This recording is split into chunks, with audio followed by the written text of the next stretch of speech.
8 en punto, la misma hora en Perú. Tenemos invitado de excepción peruano para analizar la crisis permanente de ese Perú, por lo menos en la parte política. Fernando Rospigliosi es sociólogo y periodista. Ha sido ministro del Interior en 2 ocasiones durante el gobierno de Alejandro Toledo, 2001-2006, presidente del Consejo Nacional de Inteligencia CNI, la Agencia de Inteligencia del Estado. Actualmente trabaja como analista de seguridad de conflictos, publica una columna muy leída en El Comercio y participa en el programa 3D de la República Televisión. Se ha especializado en temas de seguridad, conflictos e inteligencia y ha escrito trabajos académicos y numerosos artículos sobre estos asuntos. Ha trabajado como profesor investigador académico de la Facultad de Ciencias de Comunicación de la Universidad de Lima, es columnista de la super revista peruana que yo sigo, que se llama Caretas, y comentarista de Canal N de Televisión. Investigador también del Instituto de Estudios Peruanos IEP, Centro Privado de Investigación Académica en Ciencias Sociales, y columnista de los diarios Perú 21 y La República. Bienvenido, Fernando, buenos días. Buenos días, Carlos. Decía usted en su cuenta de Twitter algo impresionante. A los vizcarristas les preocupa ahora quienes votaron por la vacancia. En las calles salen los luchadores anticorrupción a defender a Vizcarra, que robó de manera grosera. Vizcarra ha robado como le ha dado la gana. Su caso es de los más sólidos que tiene la Fiscalía, y pruebas, hay mucho más pruebas que para cualquiera que haya robado. Esto es lo que justifica la destitución por parte del Congreso peruano. Bienvenido. Hola. Esas citas que pongo en el Twitter son de un audio de una periodista de radio que no es opositora al gobierno, pero que en un audio que dirige a unos familiares suyos le dice eso, que ella ha conversado con el fiscal que lleva el caso y el fiscal le ha dicho que Vizcarra es el peor ladrón que hay y que hay pruebas contundentes contra él. Es un audio que ha circulado en todas las redes, era un audio privado dirigido a sus familiares, pero que ahora está en todas las redes y que ella misma ha admitido que es suyo. Entonces, lo que estaba diciendo yo es, miren, hay algunos centenares de personas, tampoco son muchos, que están ahora en las calles pretendiendo que el expresidente Martín Vizcarra vuelva al Palacio de Gobierno, pero es impresionante cómo hay gente que esté defendiendo a alguien de esas características.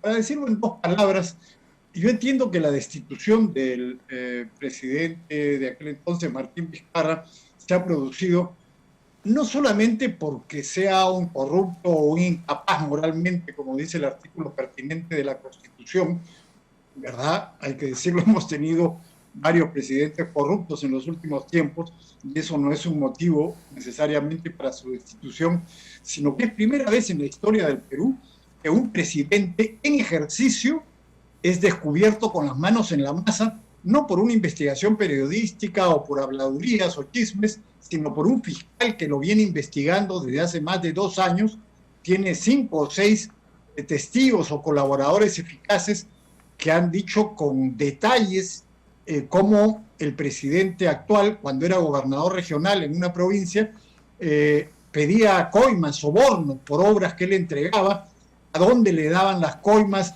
en los sobres Manila, en billetes, en dólares, en fin, testimonios totalmente verosímiles y muy específicos. Incluso un exministro que estuvo con él en el gabinete, en el primer gabinete del expresidente Pedro Pablo Kuczynski, Vizcarra fue ministro también ahí, y que era su amigo, y el intermediario de las coimas, ahora presionado por la Fiscalía, lo ha delatado, ha entregado su teléfono donde hay mensajes de texto. O sea, las pruebas contra Vizcarra son abrumadores. El problema no es solamente que sea un corrupto, un coimero, sino que estando en el poder ha intentado, y hay evidencia de eso también, borrar las pruebas, obstruir la justicia, amedrentar a los testigos, intervenir en el sistema judicial, y dados estos antecedentes, es muy probable, casi seguro, que iba a intervenir en el proceso electoral que tenemos en abril del próximo año para tratar de favorecer a un candidato adicto y perjudicar a candidatos que no le gustaban. Esa es la razón por la cual ha sido destituido. Usted ha hecho una radiografía muy buena del asunto, sobre todo para que de lejos entendamos el fenómeno. Qué impresionante. Sí, recuerdo que inclusive a una secretaria la despidió porque no quiso cambiar un testimonio que había dado. Ahora, Lo que nos llama la atención, o me llama la atención en el Ecuador, es lo expedito que puede resultar tanto el sistema político como judicial peruano para un caso de corrupción resolverlo enseguida. Aparte de la incapacidad moral que figura en la Constitución para destituir un jefe de Estado como este, la celeridad, aparentemente celeridad, con que actúa un fiscal para reunir pruebas. ¿Es independiente la justicia en el sistema peruano como nos da la impresión que es acá o no? No es independiente. Precisamente Vizcarra ha tenido una intervención descarada en el sistema de justicia para manipularlo. Apenas llegó a la presidencia, él intervino para destituir al que acababa de ser nominado por unanimidad fiscal de la Nación, porque ese fiscal quería investigarlo, y intervino públicamente para destituirlo, presionó al Congreso y al final logró sacarlo, y puso a una fiscal de la Nación adicta a él, y ha venido manipulando el sistema de justicia para impedir las investigaciones contra él y para perseguir a sus adversarios políticos judicializándolos. Pero el fiscal que ha desarrollado la investigación no lo ha hecho rápidamente, 2 años y medio de investigación para llegar a las conclusiones a las que está llegando ahora. Es un fiscal independiente que ha venido trabajando silenciosamente, uno de los pocos fiscales independientes que hay ahora.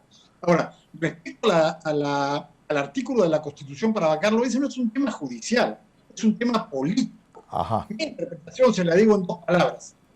Desde que, creo yo, los Estados Unidos y la comunidad internacional prohibieron los golpes militares en América Latina, no es casualidad que no tengamos golpes militares desde principios de la década del 80, golpes militares exitosos.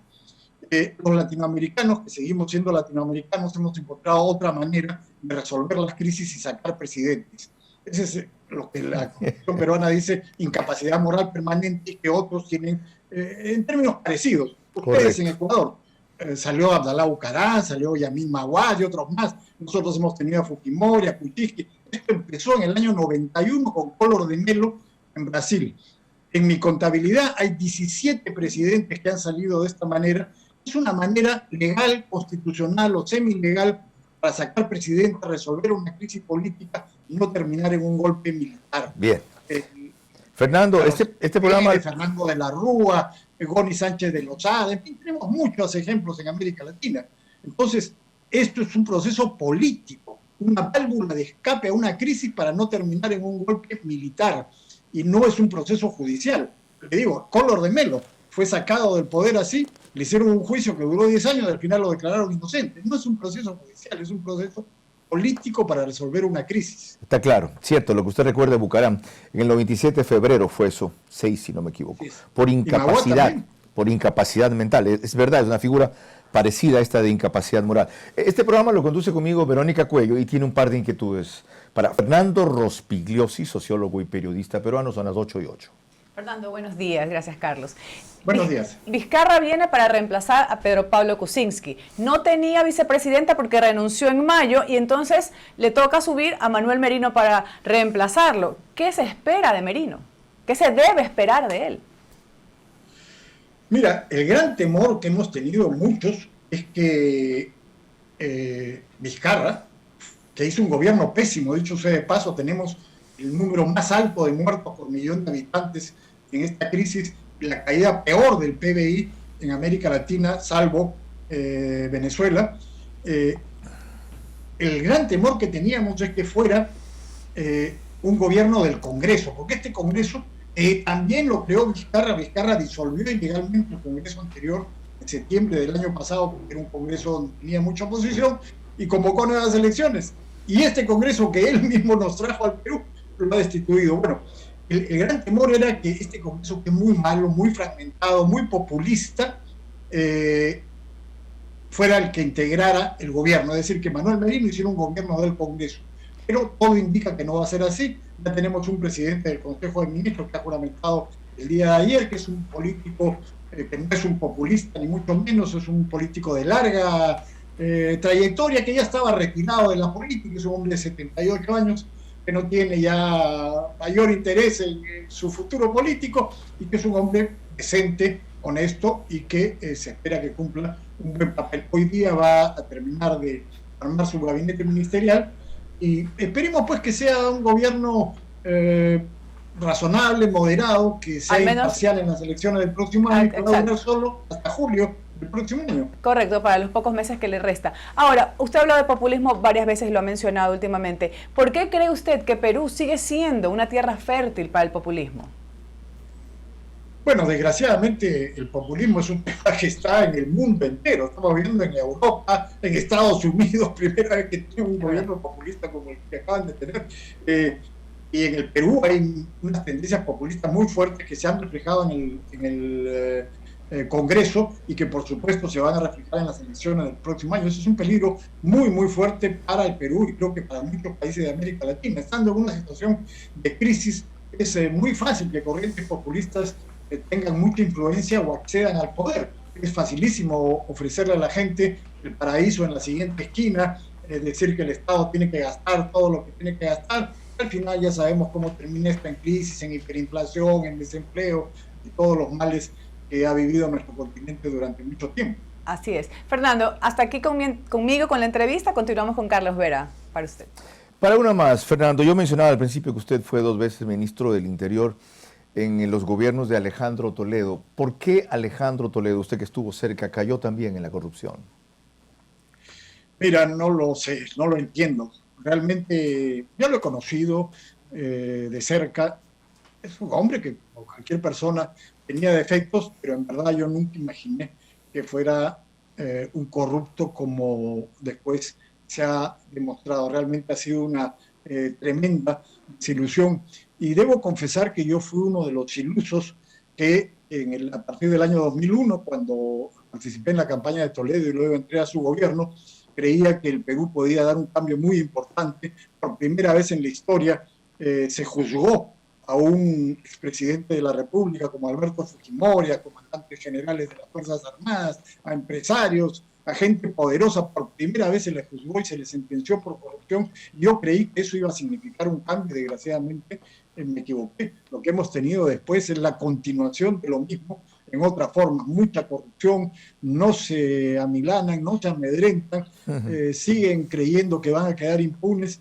Bueno, en este caso, en los últimos tiempos, Toledo y otros han caído no porque hubiera grandes investigaciones en el Perú, sino porque estalló el escándalo Lava Jato en Brasil. Si no hubiera sido por eso, todos ellos hubieran quedado impunes seguramente, pero por suerte se descubrió el escándalo allá y eso repercutió en el Perú y en otros países, en Ecuador y en todos los países de América Latina donde participaban estas empresas brasileñas.